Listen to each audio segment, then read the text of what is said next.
Bonsoir à tous. Soyez bénis. Soyez bénis, que le Seigneur vous bénisse. On attend quelques connexions et on commence le message de cet après-midi. Seigneur, je prie être comme toi. Oh, mon meilleur ami. Jésus, mon meilleur ami. Tu es mon meilleur ami. La bête l'oliso, louia camarade nanga. Azala kaliso su camarade te. Akoma na ye famille nanga. Tu es mon meilleur ami. Son nom c'est Jésus, son nom c'est Jésus. Mon meilleur ami. Mon meilleur ami. Jésus, mon meilleur ami. Est-ce que toi aussi tu peux dire ce soir, Yahweh, mon meilleur ami. Jésus, mon meilleur ami. Tu es mon meilleur ami. Quand la dépression a frappé à ma porte, Yahweh, impossible d'en parler. Personne ne pouvait me comprendre. Ce qui a témoigné mon langage. Quand j'ai dit aux hommes que je mérite de devenir meilleur, personne ne pouvait me croire. Ça semblait tellement impossible. Ce qui a témoigné mon langage. Ma famille avait dit que pour mon père. Amen, amen, amen. Soyez bénis au nom de Jésus.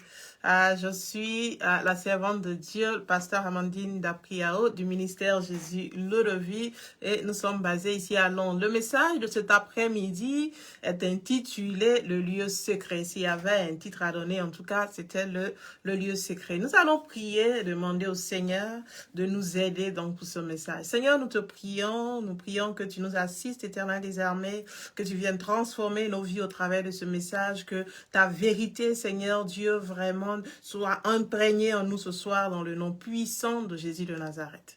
Alléluia. Amen, amen. Soyez bénis et merci encore de vous connecter. Alors, comme je le disais tantôt, le message de ce jour, c'est le lieu secret. Mais comme nous avons pour habitude de nous rappeler de ce dont nous avons parlé donc les jours précédents, les semaines précédentes, notre dernier message, donc c'était Jésus affamé ne demeure pas moins le Fils de Dieu. Et notre texte de base ce dimanche-là, c'était Matthieu 4, verset 1, verset 11. Et donc, un passage de la Bible donc, qui nous parle de la tentation de Jésus, un passage très populaire d'ailleurs. Jésus-Christ, après donc son baptême d'eau par Jean-Baptiste, va être conduit dans le désert par le Saint-Esprit. Comme quoi, pour dire que si nous ne pouvons nous retrouver souvent dans le désert, ce n'est pas tout le temps, justement, j'allais dire, ce n'est pas tout le temps que c'est par le péché. Le Saint-Esprit aussi peut nous conduire dans le désert, selon ce que Dieu veut faire de nous, selon ce que le Seigneur veut faire donc à ce moment-là, dans cette saison-là. Alors, nous pouvons le voir aussi dans Exode au chapitre 13, nous lisons le verset 17. Exode chapitre 13, lisons le verset 17, la Bible dit ceci: quand le Pharaon donc eut laissé partir le peuple d'Israël, Dieu ne les conduisit pas par la route du pays des Philistins, bien qu'elle fût la plus directe, on va dire la plus courte, car il s'était dit, s'ils devaient affronter des combats, ils pourraient regretter déjà leur départ et retourner donc en Égypte. Donc c'est vrai que les enfants d'Israël étaient sortis donc d'Égypte, Dieu leur avait promis de les emmener à Canaan, mais la Bible nous dit que Dieu a choisi de les faire passer par le désert. C'est un chemin plus long, mais le Seigneur se disait que c'est vrai que je les conduis à Canaan, mais c'est pas encore le moment de les envoyer directement à Canaan parce que il y a justement des batailles, des combats qui les attendent. Et si je le fais passer par le chemin plus direct, celui donc des Philistins. Ils vont voir cette bataille-là et puis ils vont se dire, mais non, il serait mieux pour nous de retourner donc en Égypte, là où nous étions esclaves. Et donc le Seigneur nous fait sortir, j'allais dire, d'Égypte, qui est le monde justement. Et avant de nous emmener à la terre promise, à cette terre-là qui nous avait promis, là où coule le lait, le miel, cet avenir radieux, merveilleux que le Seigneur nous promet, il nous fait passer par des combats, par des batailles, par le désert, j'allais dire, juste pour nous préparer. Parce qu'on se souvient, le Seigneur a dit que sur la terre promise à Canaan, il y a des Cananéens, justement, il y a les Jébusiens, alléluia, il y a les Hittites, et donc il y a toutes sortes de combats. Donc il fallait d'abord préparer le peuple avant de les emmener donc sur cette terre promise. Alors le Seigneur va les faire passer par le désert. Et c'est dans le désert que nous acquérons donc les stratégies de combat, alléluia. Donc Jésus-Christ face au diable a utilisé la parole de Dieu qui est pour nous donc la ligne de conduite, cette parole-là que nous devons étudier, non seulement l'étudier, mais la mettre en pratique, alléluia. Et donc c'est dans le désert que Jésus-Christ va utiliser donc la parole de Dieu contre le diable qui était venu donc pour le tenter. On se souvient aussi en parallèle avec les enfants d'Israël, c'est dans le désert que Dieu va leur donner donc les tablettes de l'alliance. On se souvient là où le Seigneur donc va leur dire la loi, ce qu'il attendait d'eux, alléluia. Et donc très souvent le Seigneur va nous faire passer par le désert, mais le désert c'est le moment pour nous de nous asseoir et d'écouter au pied du roi, exactement. C'est le moment de nous asseoir et de demander au Seigneur, qu'est-ce que tu veux m'apprendre, qu'est-ce que tu veux me dire, alléluia. Et donc Jésus-Christ affamé ne demeure pas moins le Fils de Dieu. Le Jésus-Christ avait faim et on se rend compte que c'est en ce moment-là que le diable va venir pour l'attaquer, c'est en ce moment-là que le diable va venir donc pour le tenter. Et donc dans notre vie quotidienne, c'est quand nous avons faim, c'est quand nous avons soif, c'est quand nous nous retrouvons dans des situations vulnérables que le diable justement va se positionner pour venir nous attaquer. Alors il va lui dire, mais si tu es vraiment le Fils de Dieu, jette-toi. Si tu es vraiment le Fils de Dieu, transforme la pierre en pain. Et donc le diable était en train de mettre en question l'identité de Jésus, était en train de mettre en question le statut même du Seigneur Jésus en tant que Fils de Dieu, simplement parce qu'il avait faim. Ce n'est pas parce que nous sommes stériles, nous avons faim, nous sommes affamés, ce n'est pas parce que nous traversons des situations difficiles que l'appel de Dieu n'est pas sur notre vie, que réellement nous ne sommes pas enfants de Dieu, que réellement nous ne sommes pas serviteurs de Dieu. On peut être serviteur de Dieu, on peut être servante de Dieu et traverser des moments difficiles, traverser des déserts, simplement parce que le Seigneur veut nous former. Mais les gens du dehors, quand ils vont nous regarder, ils vont penser que c'est parce que nous sommes dans le péché, c'est parce que nous sommes dans le faux, c'est parce que le Seigneur nous a rejetés que nous nous trouvons dans ces situations-là. Et nous-mêmes aussi, de temps en temps, notre esprit peut être attaqué donc par la situation que nous vivons. Et nous pouvons nous dire, mais Seigneur, si je suis vraiment ta fille, si je suis vraiment ta servante, pourquoi je passe par ce désert? Et donc, dans ce message-là, nous avions dit que affamé, crucifié, dans le désespoir, dans la faim ou dans la honte, cela n'enlève pas notre identité d'enfant de Dieu. Cela ne diminue en rien l'appel que Dieu a sur nos vies. Quand Jésus-Christ était sur la croix, avec cette couronne d'épines sur la tête, le côté percé, il était défiguré. Il avait les clous dans les mains et dans les pieds. Alléluia. Il a même dit à un moment donné que Seigneur, pourquoi m'as-tu abandonné? Et donc il s'est senti même abandonné. Cela n'a rien changé à son identité. Oui, Jésus-Christ à la croix était celui-là que Dieu avait choisi pour sauver le monde. Parce qu'il était crucifié ne changeait pas le fait que Dieu l'avait choisi pour être la lumière du monde. Dieu l'avait choisi, Dieu l'avait établi déjà comme le roi des rois. Je veux encourager quelqu'un, quelle que soit la situation que tu traverses, souviens-toi donc de l'appel de Dieu sur ta vie. Souviens-toi de ce que le Seigneur Dieu t'a dit et ne rejette pas cet appel-là parce que tu traverses donc des situations difficiles. Et donc Jésus-Christ affamé ne demeure pas moins le Fils de Dieu. Notre destinée prophétique justement se trouve donc dans tous ces combats que nous traversons. Parce qu'on se souvient, le diable lui avait dit, si tu es Fils de Dieu, jette-toi. Si tu es Fils de Dieu, transforme la pierre en pain. Et ce sont les mêmes paroles que les gens proféraient justement quand Jésus-Christ était sur la croix. Si tu es vraiment le Fils de Dieu, alors sauve-toi. Si tu es vraiment le Fils de Dieu, on va voir ce que tu pourras faire. Alléluia. Mais Jésus-Christ avait déjà traversé ce combat-là de la crise identitaire, même on va dire. Jésus-Christ avait déjà traversé cela dans le désert. Et donc, quand nous traversons le désert, le Seigneur est en train de nous préparer donc pour notre destinée prophétique. Il est en train de nous préparer donc pour le moment où nous allons rentrer donc dans notre gloire. Alléluia. Je veux encourager quelqu'un parce que Jésus-Christ n'est pas resté sur la croix. Jésus-Christ a fait 3 jours dans le tombeau, mais il est ressuscité. Alléluia. Et donc sa victoire est aussi notre victoire. De la même façon qu'il n'est pas resté dans le désert, de la même façon qu'il n'est pas resté sur la croix, nous aussi nous n'allons pas rester dans le désert. Nous aussi nous n'allons pas rester dans les difficultés. Nous aussi nous n'avons pas resté dans cette mauvaise passe-là parce que sa victoire est notre victoire. Alléluia. Sa victoire est notre victoire. Et donc, quelle que soit la situation que nous traversons, nous devons nous focaliser sur ce que Dieu nous a dit. Et devons nous focaliser sur la mission qu'il nous a donnée. Alléluia. Et que le Seigneur vous bénisse. Ce message-là se trouve sur la page donc de l'Église. On pourra toujours le visiter ou encore le revisiter comme j'aime à le dire. Et donc, c'est sur Jésus-Christ affamé ou crucifié, ne demeure pas moins le Fils de Dieu. Et donc, notre message de ce jour est plutôt le lieu secret, comme je le disais tantôt, mais le lieu secret, on va dire, c'est un peu le sous-titre d'une série qu'on avait commencé il y a déjà quelques semaines qui s'appelait donc la tente d'assignation. Et donc, on va dire en grand titre qu'on a la tente d'assignation et nous allons parler aujourd'hui donc du lieu secret.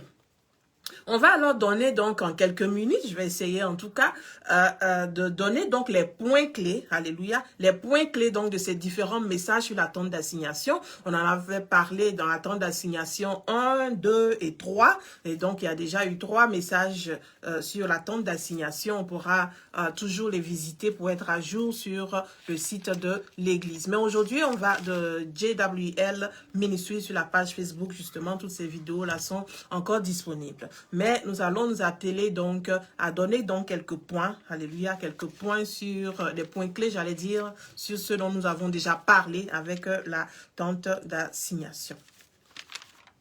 Alléluia. Et donc, Exode 25, le verset 8-9 nous dit ceci. Le peuple me fabriquera un sanctuaire pour que j'habite au milieu de lui.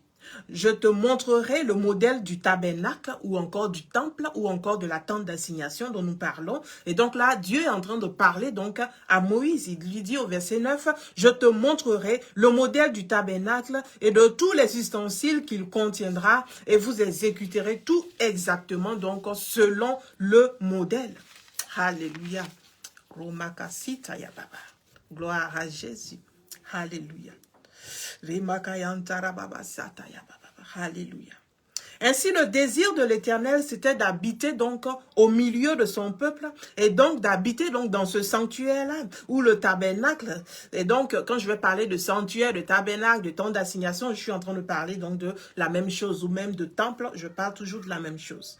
Et donc, le désir de l'Éternel, comme nous l'avons lu, il a dit, j'habiterai donc au milieu de lui, au milieu du peuple. Et donc, c'était ça le désir premier du Seigneur. Il a dit à Moïse, donc tu vas me faire ce temple, ainsi je vais venir habiter donc dans cette tente d'assignation. Je vais venir habiter donc au milieu du peuple. Donc le peuple était sorti donc d'Égypte pour venir adorer Dieu, était sorti d'Égypte, était maintenant dans le désert et au lieu que le temple soit donc en dur, on va commencer d'abord par le tabernacle, on va commencer d'abord par la tente d'assignation. Donc c'était d'abord une tente parce que le peuple donc devait se balader, se promener, n'était pas encore arrivé donc à destination.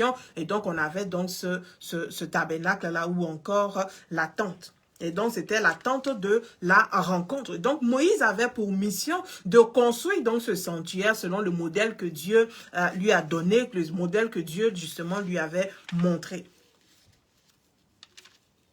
Et donc, jusqu'aujourd'hui, le Seigneur continue donc de nous convier donc à cette tente d'assignation, à ce lieu donc de la rencontre, car il veut être avec nous, il veut nous rencontrer, parce qu'on se souvient que Dieu n'a pas créé les hommes pour que les hommes soient loin de lui. Dans le jardin d'Éden, déjà, la Bible nous disait qu'il visitait Adam et Ève. Et donc, l'objectif premier de Dieu en créant l'homme, ce n'était pas de vivre loin de lui. Au contraire, c'était d'avoir une communion avec lui. Et donc, Dieu est en train de rétablir donc cette relation-là avec son peuple en disant que désormais, construire la tente d'assignation, je vais rester dans la tente d'assignation au milieu de ce peuple-là.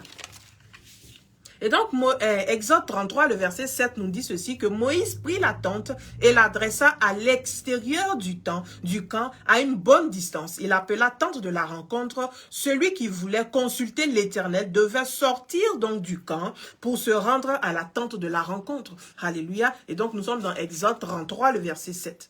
Mais malheureusement, les enfants d'Israël, le plan initial de Dieu, c'était que le temple soit, cette tente d'assignation, là, soit au milieu du peuple. Dieu allait vivre au milieu du peuple. Mais le peuple au cou raide, le peuple rebelle, le peuple qui ne respectait pas les lois de Dieu, avait encore péché. On se souvient, ils ont fait le veau d'or. Et donc, le Seigneur va s'irriter contre ce peuple et va dire, je ne veux même plus vous accompagner, je ne veux même plus être avec vous. Et c'est comme ça que nous arrivons dans Exode 33 au verset 7, où Moïse va prendre cette tente d'assignation-là et la mettre hors du camp, loin donc du peuple. Et donc, c'est le péché qui nous éloigne de Dieu. La Bible dit que la main de l'Éternel n'est pas trop courte, ni ses oreilles trop dures pour nous entendre, mais c'est nos péchés qui mettent une séparation entre nous et Dieu. Et donc là encore, nous le voyons, que Dieu, dans son désir, c'est d'habiter avec nous, son désir, c'est d'être avec nous, mais à cause du péché, nous sommes obligés d'être séparés de Dieu. Et donc la tente d'assignation va être hors du temple. Et donc, le plan de Dieu donc a toujours été d'être avec nous. Mais à cause du péché, nous nous éloignons de lui. Alléluia. Nous nous éloignons. Et quand nous péchons, notre premier instinct, justement, c'est de s'éloigner de Dieu comme Adam l'avait fait dans le jardin d'Éden. Quand il a péché contre l'Éternel, la Bible dit qu'il allait se cacher. Dieu maintenant va venir dans le jardin et demander, mais Adam, où es-tu? Parce qu'il ne pouvait plus se présenter devant Dieu parce qu'il avait péché. Et donc, le péché nous éloigne de Dieu. Mais on ne peut pas se cacher, on ne peut pas se cacher de Dieu. Alléluia. Le psaume 139, David pouvait dire, il dit, où irai-je loin de ton esprit? Où irai-je loin de ta face? Où fuirai-je? Alléluia. Il dit, si je monte aux cieux, tu y es. Si je me couche au séjour des morts, t'y voilà. Si je prends les ailes de l'aurore et que j'aille habiter à l'extrémité de la mer, là aussi ta main me conduira et ta droite me saisira. Et donc c'est impossible, frères et sœurs, de nous échapper. Alléluia. Nous ne pouvons pas nous échapper donc à cette omniprésence de Dieu. Beaucoup d'entre nous, Beaucoup d'entre nous, le Seigneur nous appelle. Et ça fait des années que le Seigneur, justement, nous appelle depuis longtemps. Excusez-moi. Le Seigneur nous appelle donc par des songes, par des prophéties, par des hommes, des paroles, par des paroles de parfaits inconnus. On peut rencontrer même des gens dans la rue, des gens qu'on ne connaît pas et qui vont nous dire, mais mon frère, ma sœur, le Seigneur a besoin de toi, le Seigneur t'appelle, le Seigneur veut de toi, mais chaque fois nous fuyons. Et c'est la même chose. Le Seigneur veut de nous dans cette tente d'assignation, cette tente de la rencontre. Et donc, le désir de Dieu d'antan n'a pas changé. Le désir de Dieu reste toujours le même. Et donc, par différentes excuses, nous allons nous dérober donc de cet appel, nous allons nous dérober donc de cette mission que le Seigneur nous donne sur cette terre. On a différentes excuses, hein. Non, je veux me marier d'abord, non, je vais faire ceci, non, je vais étudier d'abord, non, je vais avoir l'argent d'abord, vraiment, je vais travailler d'abord. On a toutes sortes d'excuses. Mais aujourd'hui encore, le Seigneur nous appelle à la tente d'assignation, à la tente de la rencontre, là où on rencontre notre Dieu, là où on a cette communion avec lui. La vérité est que tant que nous nous éloignons de Dieu, nous sommes nous-mêmes en train de nous tuer, nous sommes nous-mêmes en train de nous éloigner de cette destinée prophétique que le Seigneur a pour nous. Jérémie 29, le verset 11 dit ceci, « Car je connais les projets que j'ai formés sur vous. » Dit l'Éternel, projet de paix et non de malheur, afin de vous donner un avenir et de l'espérance. Et donc, pour nous, que nous soyons enfants de Dieu ou non, que nous ayons accepté le Seigneur ou non, il a des projets pour nous. Ce n'est pas quand nous venons à lui qu'il forme subitement des projets. Non, les projets, il les avait déjà formés. C'est ce qu'il a dit à Jérémie. Il dit, je t'avais déjà établi prophète des nations, même dans le sein de ta mère, même avant que tu ne naisses. Et donc, le tout pour nous, c'est c'est de oui au Seigneur, de dire oui au Seigneur et de rentrer dans cette destinée prophétique-là, de venir à sa rencontre et de marcher déjà dans l'œuvre à laquelle il nous a appelés. Parce que le Seigneur a déjà des œuvres pour nous, nous dit la Bible, dans lesquelles nous qui sommes les saints, nous qui avons accepté le Seigneur Jésus, nous devons simplement marcher donc dans ces œuvres-là, marcher selon ces œuvres-là. Et donc, quand nous sommes en train de nous éloigner de Dieu comme Adam l'a fait, comme nous sommes en train de choisir donc la malédiction, de choisir le péché comme le peuple au cou raide, le peuple d'Israël donc le faisait dans le temps, nous sommes en train de nous éloigner de la tente d'assignation, de cette tente de la rencontre où le Seigneur nous communique sa sagesse, où il nous communique sa paix, où il nous communique justement la mission qu'il veut pour nous, la mission qu'il a pour nous. C'est dans la tente d'assignation justement que nous venons pour consulter Dieu, même pour nos propres projets. Il dit, celui qui voulait consulter donc l'Éternel devait venir à cette tente d'assignation. Et donc, le Seigneur a de bons plans pour nous. Alléluia. Dieu a de bons plans pour nous. À nous de nous rallier afin de rentrer donc dans cette destinée prophétique-là. Alors, pour répondre à cet appel à venir à la tente d'assignation, si réellement tu veux donner ta vie au Seigneur Jésus et répondre, dire oui au Seigneur finalement, oui Seigneur, je te dis oui. Il y a longtemps que on m'a prêché l'évangile, il y a très longtemps que les gens me parlent de toi, mais aujourd'hui Seigneur, je veux faire ce pas-là et venir donc à cette tente d'assignation, venir à ta rencontre, venir te voir Seigneur Jésus. Alléluia. Et donc, tu vas faire cette prière après moi.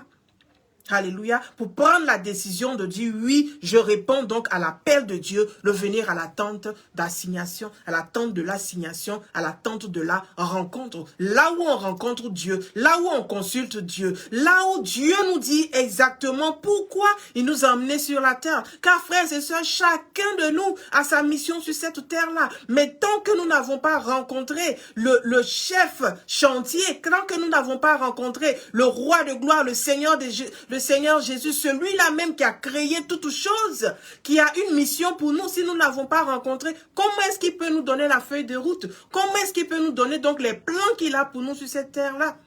Alléluia. Ainsi, nous allons errer, pensant que nous sommes en train de vivre, pensant que nous avons trouvé vraiment le bonheur. Mais non, tant que nous sommes loin de lui, tant que nous sommes éloignés de lui, nous allons errer. Alors, si tu es prêt, si tu es prête, tu vas répéter après moi.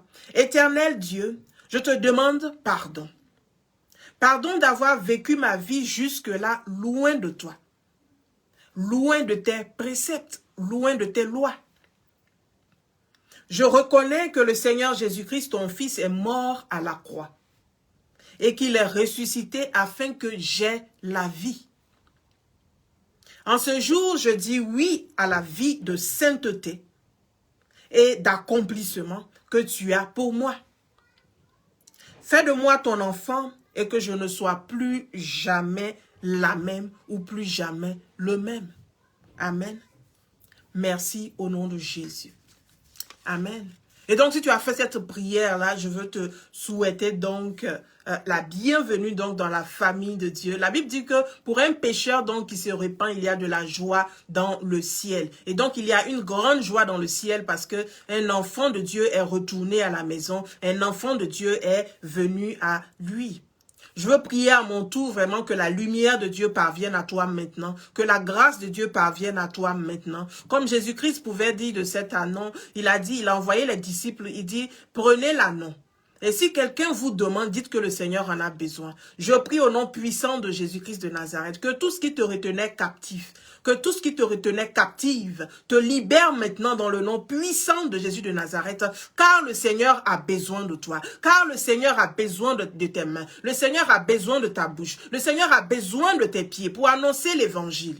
Et je prie dans le nom puissant de Jésus, que tous ceux qui pensaient que tu étais leur propriété privée, que tous ces esprits de famille, tous ces esprits familiers qui t'avaient donc mis emprisonné te libèrent maintenant dans le nom puissant de Jésus de Nazareth, afin afin que le Seigneur puisse faire son entrée triomphale dans ta vie maintenant. Dans le nom de Jésus de Nazareth, que Dieu lui-même vienne à ton secours et qu'il te libère, et qu'il te libère, et qu'il te libère au nom de Jésus. Et que tes prières que tu avais priées pendant longtemps, tu demandais à Dieu pendant longtemps, tu as prié, et que tu n'avais pas de réponse. Je prie maintenant que la réponse vienne à toi, dans le nom puissant de Jésus de Nazareth.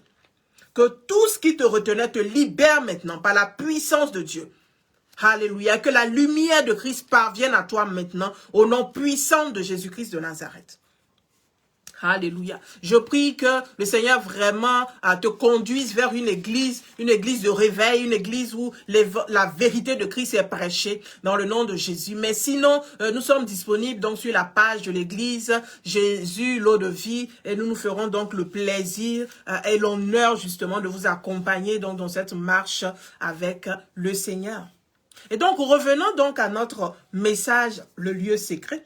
Je disais que le désir donc de notre Dieu, le désir de l'Éternel était d'être au milieu donc du peuple. Mais à cause de la rébellion, l'attente de l'assignation était maintenant donc hors du camp. Parce que les enfants d'Israël eux-mêmes ont dit non, Moïse va tout seul, Moïse, toi rencontre Dieu. Parce que si nous partons, nous savons que nous allons mourir donc à cause du péché. Et donc le peuple était d'accord que Moïse rencontre tout seul Dieu. Mais le plan de Dieu, c'est qu'il voulait être dans son peuple et rencontrer vraiment le peuple en question. Mais à cause du péché, on se souvient, ils avaient fait le veau d'or déjà. On le voit dans Exode 32, dans le chapitre 32, on parle du veau d'or. Mais là, nous allons lire Exode 33, verset 1, verset 2 et le verset 5. L'Éternel dit à Moïse, va, quitte ce lieu, toi et le peuple que tu as fait sortir d'Égypte, et rendez-vous au pays que j'ai promis par serment à Abraham, à Isaac et à Jacob de donner à leurs descendants. Le verset 2 dit ceci, j'enverrai un ange devant toi et je chasserai les Cananéens, les Amoréens, les Hittites, les Phérésiens, les Éviens et les Jébusiens, et il vous conduira. Alors c'est maintenant un ange qui va conduire donc les enfants d'Israël parce que Dieu ne voulait pas être avec eux, parce que ce peuple-là était un peuple rebelle, un peuple au cou raide, et Dieu donc risquait donc de les tuer parce que l'idolâtrie du veau d'or, c'est qu'ils avaient fait ces statues-là.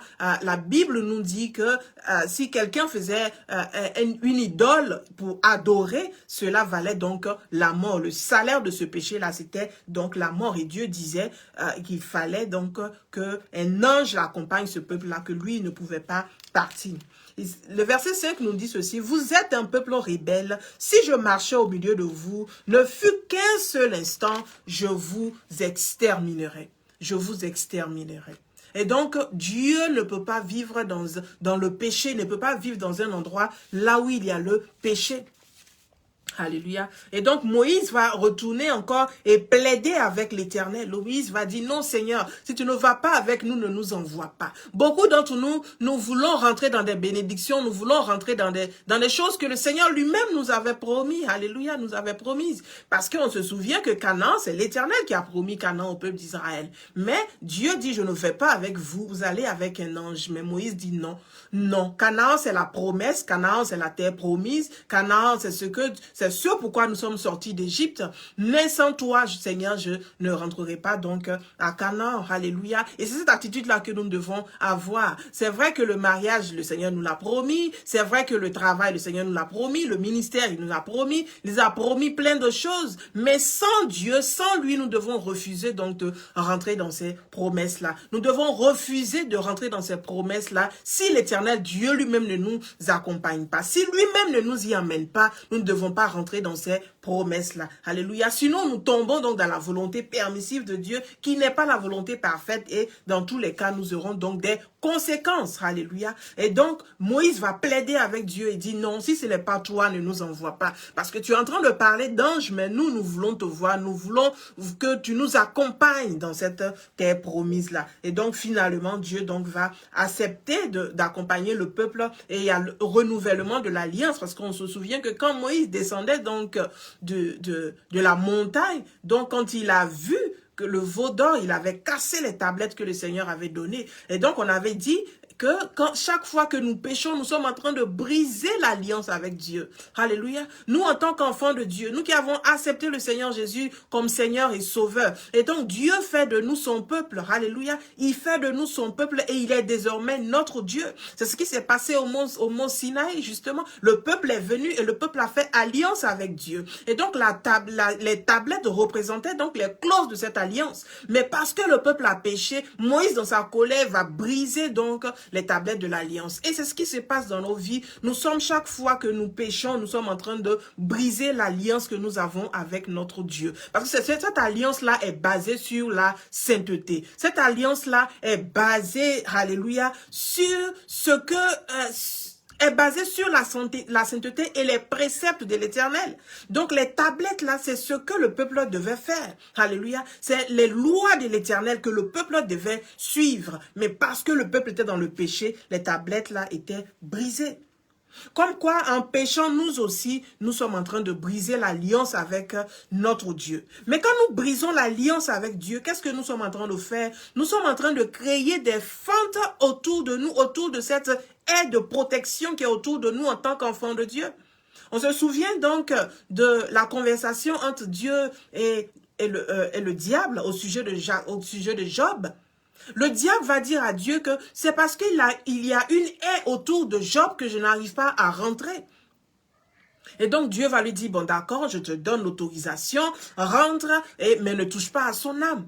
Et donc nous, en tant qu'enfants de Dieu, nous qui vivons dans l'intégrité, parce que c'était ça le témoignage que Job avait devant Dieu. Job dit, sur la terre, il n'y a aucun homme qui est aussi intègre que Job. Et donc Job, vivant dans l'intégrité, vivant dans la sainteté, vivant selon les préceptes de l'Éternel, avait une haie de protection autour de lui, autour de sa famille, autour de tout ce qui lui appartenait. Alléluia. Et donc, quand nous brisons l'alliance avec Dieu, quand nous brisons donc cette relation avec le Seigneur, nous sommes en train de créer des fissures, nous sommes en train de créer des fentes dans cette haie-là. La Bible nous dit dans 1 Pierre 5, le verset 8 que « Soyez sobres, veillez, votre adversaire le diable rôde comme un lion rugissant, cherchant qui il dévorera. » Et donc, le diable est autour de nous en tant qu'enfants de Dieu. Il est en train de chercher justement une fente, une fissure dans cette haie-là pour venir nous attaquer. Et donc, quand nous péchons, nous sommes en train de donner la permission au diable de rentrer dans nos vies et de venir vraiment faire tout ce qu'il veut de nous. Pour l'instant, il est autour de nous, il cherche, il rôde, il cherche seulement le côté faible, il cherche seulement la porte d'entrée car c'est un prédateur. Et donc, je veux nous encourager à vivre donc dans la sainteté, à vivre selon les préceptes de l'Éternel, afin de garder cette aide de protection-là autour de nous. De vous encourager à vivre dans l'intégrité. Alléluia. Afin que la protection de Dieu soit pour nous, pour nos familles et pour tout ce qui nous appartient. Et donc, Moïse va plaider devant l'Éternel, va plaider et il va obtenir donc le pardon de Dieu. L'Éternel pardonne donc au peuple d'Israël et décide d'aller encore avec ce peuple-là, cette fois-ci sur une nouvelle alliance. Donc, il y a le renouvellement de cette première alliance. Alléluia. Je vais m'arrêter là quelques instants et prier pour quelqu'un. Je vais prier pour quelqu'un qui pense avoir commis l'irréparable. Parce que tu marchais avec le Seigneur Jésus. Tu marchais avec Dieu et tout allait bien jusqu'à ce que tu commettes ce péché-là. Et pour toi, c'était l'irréparable. Et pour toi, tu n'arrives pas à te pardonner toi-même. Au point où tu t'éloignes de Dieu. Au point où tu ne veux même plus venir dans le lieu secret et prier, venir à Dieu. Je déclare au nom puissant de Jésus de Nazareth que le poids de cette culpabilité, de la culpabilité de ce péché-là est enlevé maintenant dans le nom de Jésus de Nazareth. Que ce poids, cette boule que tu as dans le ventre depuis longtemps, que ce poids que tu traînes à cause du péché est enlevé maintenant dans le nom de Jésus de Nazareth. Que le fardeau qui pèse sur toi de ce péché-là que tu as commis pour toi, c'est l'irréparable. Le Seigneur ne peut pas te pardonner. Je veux t'apporter une bonne nouvelle cet après-midi. Je veux t'apporter une bonne nouvelle maintenant. Dans le nom puissant de Jésus de Nazareth, Dieu lui-même te pardonne. Il te pardonne ce péché et t'enlève le poids de la culpabilité dans le nom puissant de Jésus. Je vais t'inviter à revenir encore à lui et à marcher de nouveau avec le Seigneur Jésus. Je prie que cette semaine même qu'il te visite de façon puissante et que ta marche reprenne exactement là où tu l'avais laissé. Dans le nom puissant de Jésus de Nazareth, là où tu avais abandonné le Seigneur, je prie maintenant qu'il vienne et qu'il te trouve. Comme l'enfant prodigue, la Bible dit qu'il est rentré en lui-même et il est retourné à son Dieu. Il est retourné à son Père. Je prie maintenant que tu fasses ce pas de choix, ce pas de foi maintenant et que tu retournes à Dieu dans le nom de Jésus parce qu'il t'avait déjà pardonné. Alléluia. Il t'a déjà pardonné. Je prie que le poids de la culpabilité soit enlevé maintenant de dessus toi, au nom puissant de Jésus de Nazareth.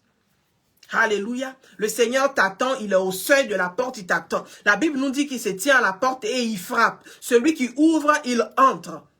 Dans la parabole de l'enfant prodigue, le père a vu venir son fils de loin, ce qui signifie simplement que depuis longtemps, il regardait au loin que l'enfant revienne. Je prie maintenant dans le nom puissant de Jésus de Nazareth que la paix de Christ vienne à toi et que tu sentes vraiment que ce poids est parti et que tu peux reprendre ta marche avec le Seigneur au nom de Jésus, car lui ne t'a pas abandonné, il t'a toujours attendu et il t'attend encore au nom de Jésus. Au nom de Jésus. Et donc, comme je le disais, le lieu de la rencontre avec Dieu, l'attente donc de l'assignation est ce dont nous parlons. Et maintenant, donc, le Seigneur va donner ce modèle-là à Moïse et Moïse va construire donc la tente d'assignation. Et nous voyons Exode 40, le verset 33. La Bible nous dit ceci: il fit dresser les tentures du parvis autour du tabernacle et de l'autel et disposa le rideau à la porte du parvis. Ainsi, Moïse acheva donc les travaux. Alléluia. Et donc, Moïse finalement va achever donc les travaux de la tente de l'assignation. Et donc, bien sûr, nous pouvons retourner et visiter donc, ou encore revisiter tous ces messages-là. Et donc, revenons donc à notre message de ce jour. Comme je le disais, donc c'était juste une introduction pour que nous puissions donc nous mettre à jour et comprendre ce dont nous parlons. Nous parlons du lieu secret, qui est un peu un sous-titre donc de la tente d'assignation.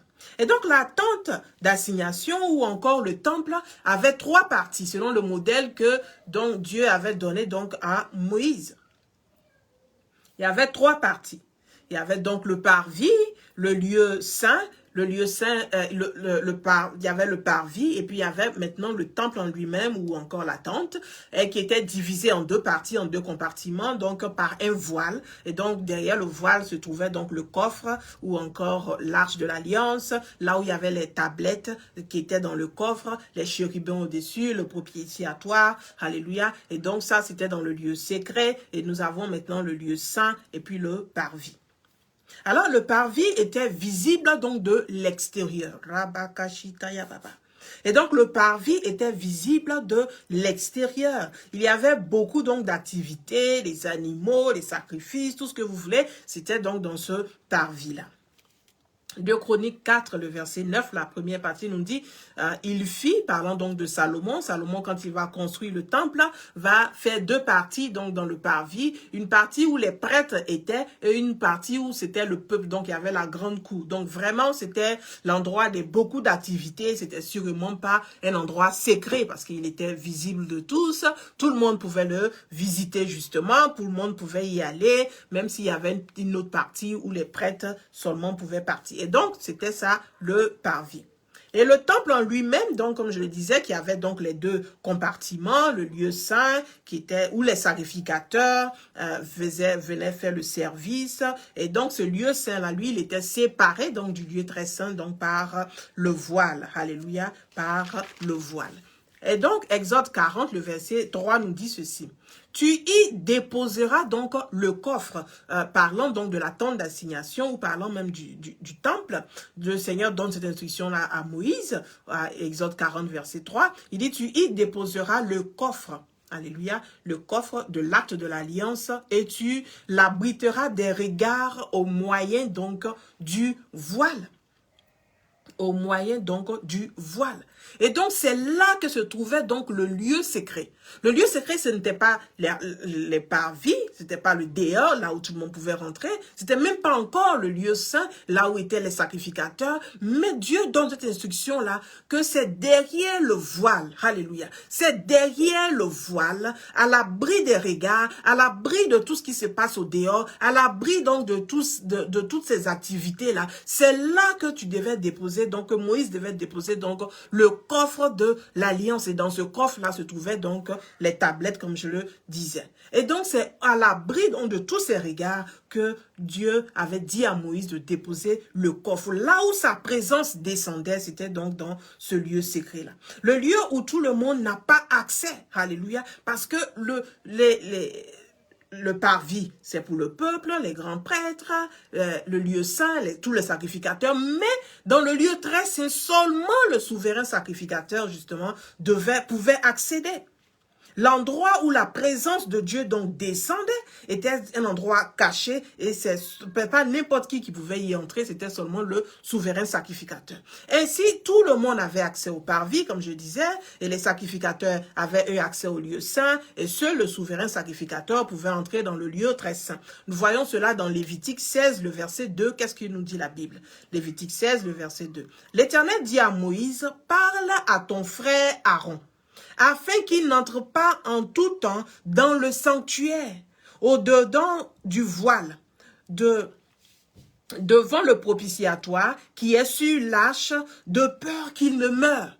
Et donc Aaron, qui était donc des Lévites, ceux qui avaient pour mission donc le service dans le temple, Aaron qui était un sacrificateur, qui était le souverain sacrificateur, ne devait pas rentrer tout le temps dans ce lieu-là, là où se trouvait le coffre, alléluia, là où se trouvait l'arche de l'alliance, il ne devait pas rentrer là-bas en tout temps, nous dit la parole. C'est l'instruction que Dieu donne à son frère Moïse. Il dit, dis ceci à Aaron, qu'il ne peut pas rentrer dans ce lieu secret-là tout le temps.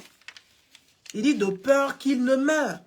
Car j'apparaîtrai dans la nuée sur le propitiatoire. Et donc Dieu lui-même donne cette promesse-là qui va apparaître lui-même. Il va descendre dans ce temple. Il va descendre donc sur ce propitiatoire-là. Et donc Aaron ne devait pas rentrer à cet endroit-là n'importe comment. Et la Bible continue dans le verset 31 pour dire, voici de quelle manière... Le verset 3 plutôt, donc 16, Lévitique 16, le verset 3 dit, « Voici de quelle manière Aaron entrera dans le sanctuaire. Il prendra un jeune taureau pour le sacrifice d'expiation et un bélier donc pour l'holocauste. » Et donc il ne pouvait pas rentrer dans ce lieu-là sans sacrifice. Alléluia. Et donc on a accès au lieu secret seulement avec un sacrifice. Donc gardons cela en tête. Et donc, il y avait les trois parties du temple. La première partie, il y avait les activités. Deuxième partie, beaucoup d'activités, j'allais dire. Moins d'activités dans le lieu saint, mais seulement les sacrificateurs. Mais dans le lieu très saint, le lieu secret, seulement le souverain sacrificateur devait avoir accès. Mais non seulement ça, il ne devait pas venir n'importe comment. Il ne devait pas venir n'importe quand. Mais il devait aussi apporter un sacrifice. Alléluia. Et donc, pour aller dans le lieu secret, il fallait être non seulement le souverain sacrificateur cette année-là, mais aussi il ne fallait pas y entrer tout le temps, n'importe comment. C'était un endroit donc à révérer. C'était un endroit sacré, un endroit saint. Donc, le lieu secret donc dans le temple d'assignation était un endroit à révérer. Et donc, ça, c'était les instructions donc de la première alliance donc sous Moïse. De la première alliance sous Moïse, on se souvient que le Seigneur Jésus nous parle de la nouvelle alliance. Et donc, ça veut dire, s'il y a une nouvelle alliance, ça veut dire qu'il y avait une ancienne alliance. Donc, Hébreux 8, le verset 13 nous dit ceci. En disant une alliance nouvelle, Jésus-Christ a déclaré que la première alliance, celle que Dieu avait faite, cette alliance-là que Dieu avait passée avec son peuple au mont Sinaï, donc au bas du mont Sinaï, était une ancienne alliance. Or, ce qui est ancien, ce qui a vieilli est prêt donc de disparaître. Alléluia. Et donc, nous avons maintenant donc cette tente d'assignation, ce lieu secret, ce modèle que le Seigneur avait donné, que l'Éternel avait donné à l'époque à Moïse, est prêt d'être remplacé par une nouvelle alliance. Donc, la nouvelle alliance, donc, nous apprend le Seigneur Jésus. Et donc, 5 éléments importants pour nous, donc, à apprendre, je veux dire, sur cette ancienne alliance.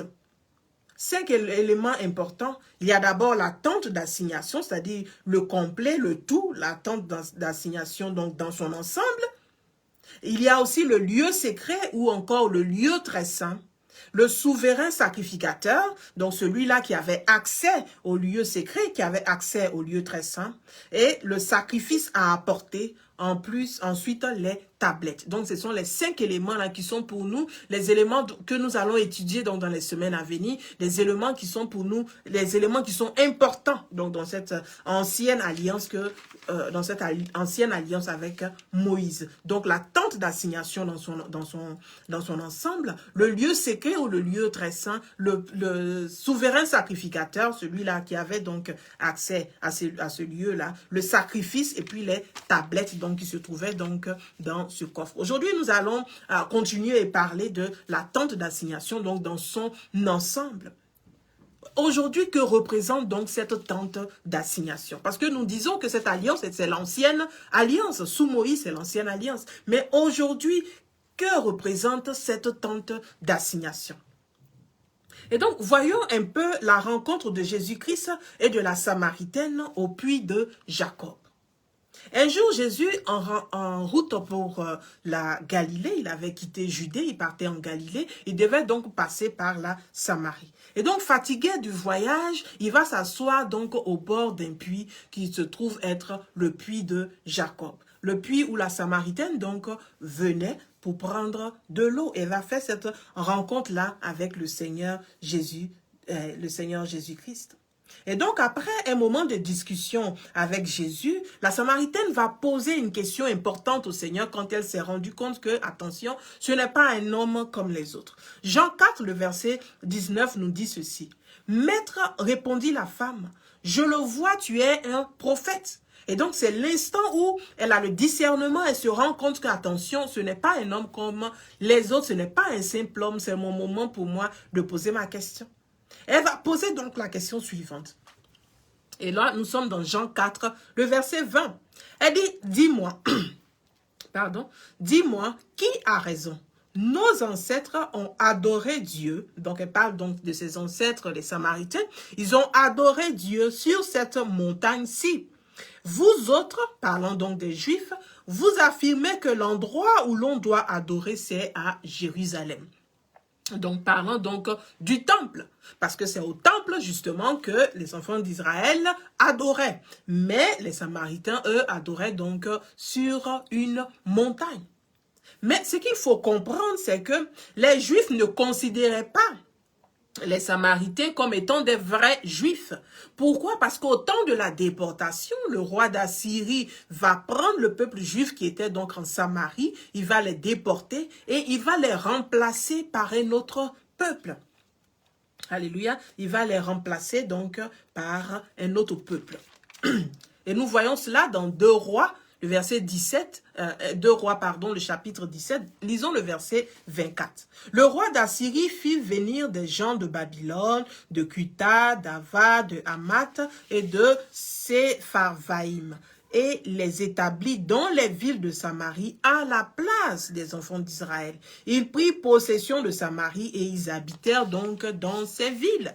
Et donc, si on retourne donc à l'histoire ancienne, les gens qui habitent la Samarie, les Samaritains, ne sont pas des Juifs de souche. Pourquoi? Parce qu'au moment de la déportation, justement, ils avaient été remplacés. Et quand ils ont été remplacés, ils sont venus, ce nouveau peuple-là est venu avec leurs propres adorations. Ils avaient leurs propres idoles. Ils ne suivaient plus Yahweh. Alléluia. Ils avaient leurs propres adorations et c'est comme ça que le Seigneur, l'Éternel va commencer donc à les tuer. Nous le voyons au verset 25 du même chapitre 17 de 2 Rois. Dit l'Éternel envoya contre des lions qui les tuaient. Et donc on rapporta ces choses-là au roi et le roi va dire, bon d'accord, retournez donc à Babylone, allez-y prendre des prêtres, ceux qui savent comment adorer le Dieu de cette terre-là, le Dieu de la Samarie, et puis il va leur apprendre. Et donc, en fait, c'était pas des Juifs en tant que tels, mais ce sont des gens qui étaient venus là, on les avait remplacés. Et donc, ils avaient toutes sortes d'adorations. Et parce qu'ils ne pouvaient pas justement aller à Jérusalem, puisqu'ils n'étaient pas acceptés, parce que les Juifs n'avaient rien à voir avec les Samaritains, ils ne voulaient vraiment rien à voir avec eux. Et donc, ils se sont créés eux-mêmes des hauts lieux, ils se sont créés eux-mêmes des endroits où adorer.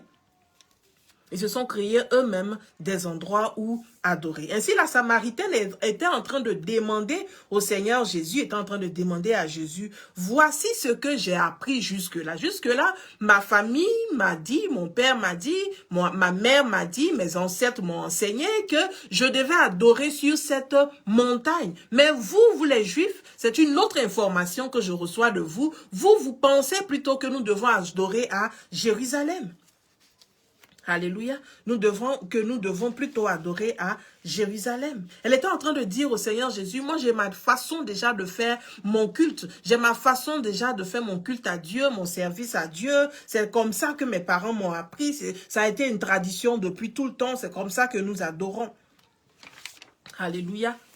Mais ce qui est intéressant dans ce récit, c'est que la Samaritaine avait soif d'adorer Dieu de la bonne façon. Sinon, on n'allait pas poser la question, puisqu'elle était déjà samaritaine.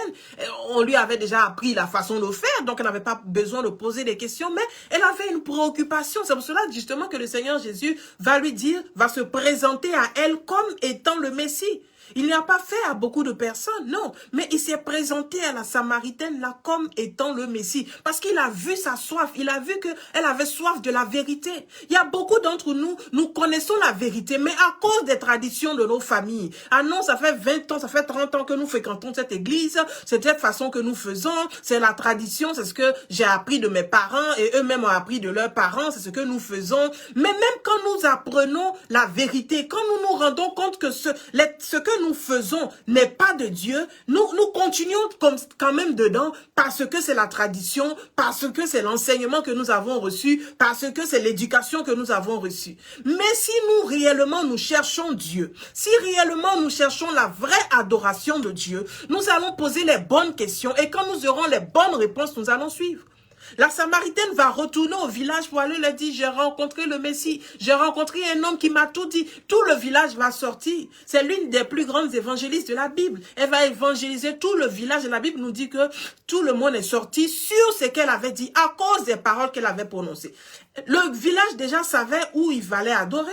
Le village savait, ils avaient déjà leur pratique. Mais elle s'est rendue compte que non, ça c'était particulier. J'ai fait ma rencontre avec le Seigneur Jésus. Il faut que je l'annonce à tout le monde. Et donc elle va sortir des traditions parce que le peuple juif justement n'avait rien à voir avec les Samaritains. Donc normalement, elle ne devait même pas lui parler et aller appeler les autres. Elle va sortir des traditions. Elle va sortir de ce qu'elle connaît et elle va retourner au village pour annoncer l'évangile. Je vais dire à quelqu'un que les traditions dans lesquelles tu te trouves, les traditions dans lesquelles ta famille se trouve, de génération en génération, mais que vous adorez un Dieu que vous ne connaissez pas. Je veux te dire maintenant qu'il est le temps de sortir de là et de venir adorer le vrai Dieu et de faire ta réelle rencontre avec le Seigneur Jésus-Christ. De faire une rencontre réelle avec le Seigneur Jésus-Christ.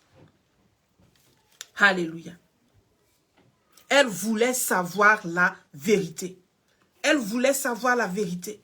Mais beaucoup d'entre nous, nous voulons rester donc dans les traditions. Nous voulons rester dans nos vieilles habitudes et rester là et adorer Dieu dans ces traditions-là. Dans ces traditions-là. Mais il est temps de sortir de nos traditions et d'ouvrir les yeux et de faire notre rencontre réelle avec le Seigneur Jésus. Et donc, voilà ce que le Seigneur Jésus donc va répondre. Il dit, vous, au verset 22 de Jean 4, parlant donc des Samaritains. Ça, c'est la réponse qu'il lui donne à sa question, où est-ce qu'on doit adorer? Vous, les Samaritains, vous adorez ce que vous ne connaissez pas. Alléluia. Et donc, on peut adorer ou prétendre adorer un Dieu qu'on ne connaît pas. Il dit, vous adorez ce que vous ne connaissez pas. Et donc, il est possible d'adorer un Dieu sans le connaître. Alléluia. Il est possible d'adorer un Dieu sans le connaître. Et là, ça devient de l'idolâtrie. Parce que Dieu veut avoir une relation réelle avec nous. Donc, adorer un Dieu qu'on ne connaît pas, nous sommes dans l'idolâtrie. Et parce que c'est ce que ces féticheurs la font. Alléluia. On va les voir et ils ont des statues. Ils n'ont pas de relation avec ceux qui viennent les voir, sûrement pas. Non. Mais nous, en tant qu'enfants de Dieu, nous qui suivons le véritable Dieu, nous devons avoir une relation réelle avec lui. De sorte que si quelqu'un nous demande, mais pourquoi tu crois au Seigneur Jésus? Mais parce que je l'ai rencontré, tout simplement. Parce que je l'ai rencontré. Et donc la Samaritaine sûrement était fatiguée donc de cette adoration de ce Dieu qui ne connaissait pas. On leur disait même que ce n'est pas le vrai Dieu, vous n'êtes pas en train d'adorer de la bonne façon. Elle était fatiguée de tout ça. Elle va demander au Seigneur Jésus, mais comment adorer? Quelle est la bonne façon d'adorer? Et donc il y a une bonne façon d'adorer et une mauvaise façon d'adorer. Alléluia. Et donc, nous ne pouvons pas rester dans nos traditions, nous ne pouvons pas rester dans ce que nous connaissons. Nous devons avoir soif de la rencontre avec le Seigneur Jésus-Christ, car lui seul est le chemin. Il est la vérité et il est la vie. C'est lui seul qui peut nous conduire à la vie éternelle. Toute autre adoration, même si nous pensons que nous sommes en train d'adorer le Seigneur Jésus, mais tant que nous ne l'avons pas rencontré, tant que nous n'avons pas fait cette rencontre réelle avec lui, nous sommes dans l'idolâtrie. Nous sommes en train d'adorer des idoles, parce que le Dieu que nous servons, l'Éternel des armées, Jéhovah, Yahweh, celui-là dont nous parlons, veut une relation réelle avec son peuple. Voilà pourquoi nous parlons de la tente d'assignation, de la tente de la rencontre. Celui qui veut consulter Dieu vient à lui. Alléluia. Alléluia. Et donc Jean 4, le verset 22, il dit, vous adorez ce que vous ne connaissez pas. Mais nous adorons ce que nous connaissons. Car le salut vient des Juifs, du peuple juif. Et le verset 23 continue pour dire, mais l'heure vient et elle est déjà là, où les vrais adorateurs adoreront le Père par l'Esprit et en vérité. Par l'Esprit et en vérité. Car le Père recherche des hommes qui adorent ainsi. Alléluia. Nous devons adorer par l'Esprit et en vérité. Ce sont ces adorateurs-là que le Seigneur est en train de chercher.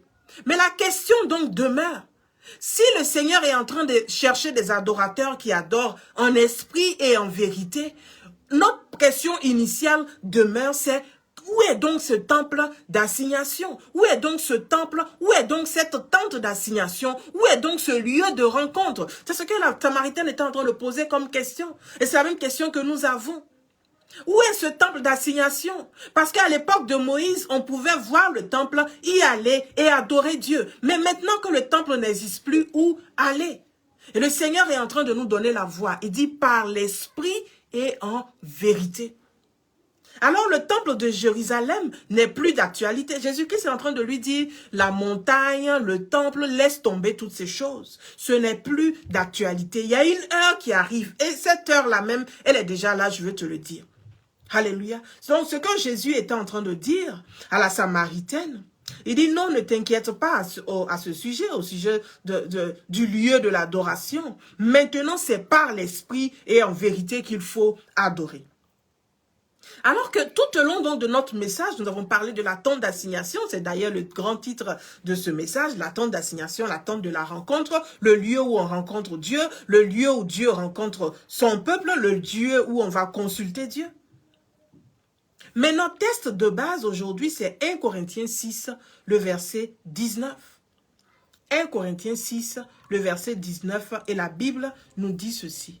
Ne savez-vous pas que votre corps est le temple du Saint-Esprit qui est en vous, que vous avez reçu de Dieu et que vous ne vous appartenez point à vous-même?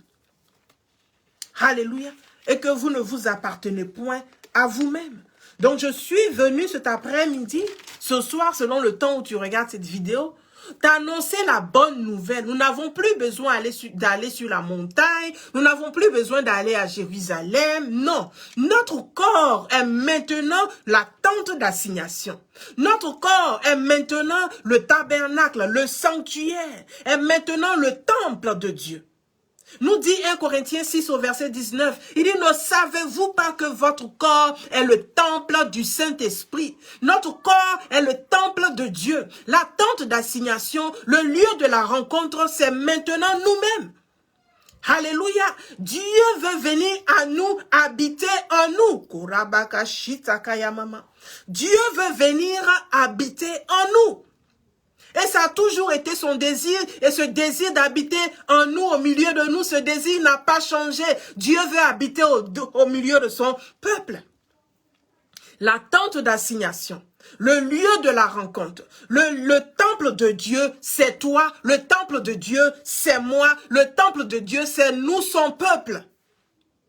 De la même façon que nous avons donc ces trois dimensions, ces trois compartiments donc dans le temple, dans la tente d'assignation, où on avait le parvis, cela représente notre chair, notre corps, j'avais dit. Ce côté visible, on avait dit que le parvis, c'était le côté visible. Le lieu saint, le lieu très saint, nous avons là notre âme et notre esprit. Et donc le lieu saint, c'est notre esprit, là où nous rencontrons Dieu, là où la grâce de Dieu descend, là où l'esprit de Dieu descend, là où nous avons la présence de Dieu, c'est par notre esprit.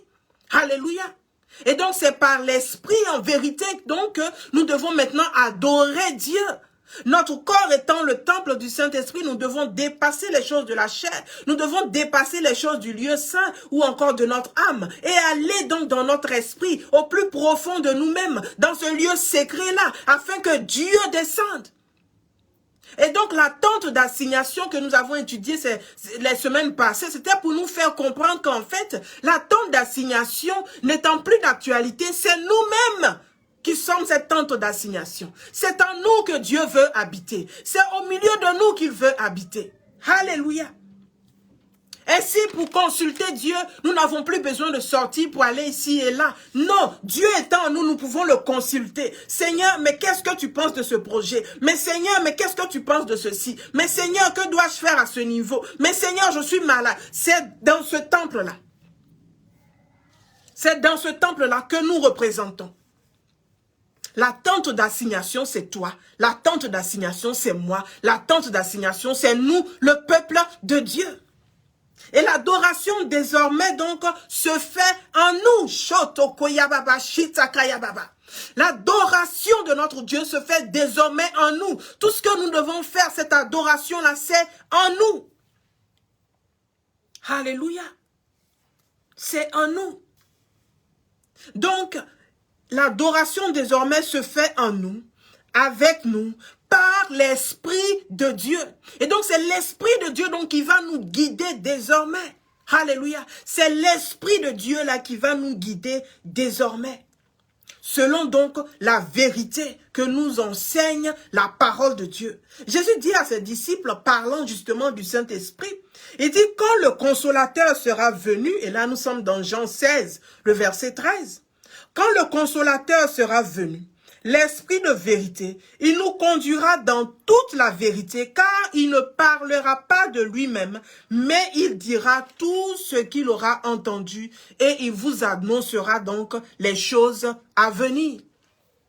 Alléluia. Et donc nous avons dit que 5 éléments donc nous intéressent dans cette ancienne alliance. 5 éléments nous intéressent, la tente d'assignation. Et nous avons vu la tente d'assignation, c'est nous. Nous allons continuer donc les semaines à venir pour parler donc du lieu secret, pour parler donc du souverain sacrificateur, du sacrifice qu'il devait envoyer et des tablettes. Alors désormais, nous devons comprendre que Dieu veut habiter en nous par son esprit. Il veut habiter en nous par son esprit. Donc c'est ce que Jésus-Christ a dit. Même quand les disciples devaient aller, ils se sentaient prêts. Ils ont vu Jésus-Christ ressusciter. Ils vont aller maintenant annoncer l'évangile. Jésus-Christ a dit non. Attendez le Saint-Esprit. Attendez le Saint-Esprit. Attendez cette présence de Dieu. Donc en tant qu'enfants de Dieu, si nous n'avons pas reçu l'Esprit de Dieu, nous sommes vides. Nous sommes vides. Nous avons besoin que l'Esprit de Dieu descende sur nous, comme la nuée est descendue sur cette tente d'assignation. Comme pour dire, oui, c'est là mon lieu d'habitation. Donc l'Esprit de Dieu va descendre sur nous, nous marquer pour dire, oui, c'est là le lieu d'habitation de Dieu, parce que l'Esprit de Dieu est en nous. Alléluia. Donc la tente d'assignation que nous sommes manque de la présence de Dieu tant que l'Esprit de Dieu n'est pas venu nous envahir, tant que la présence de Dieu n'est pas venue nous envahir. Dieu veut toujours demeurer dans son peuple, au milieu de ce peuple-là. Et donc c'est ce que nous devons toujours rechercher, la présence de Dieu. Alléluia. Dans cette tente d'assignation que nous-mêmes nous représentons. Soyez bénis et à la prochaine pour la suite.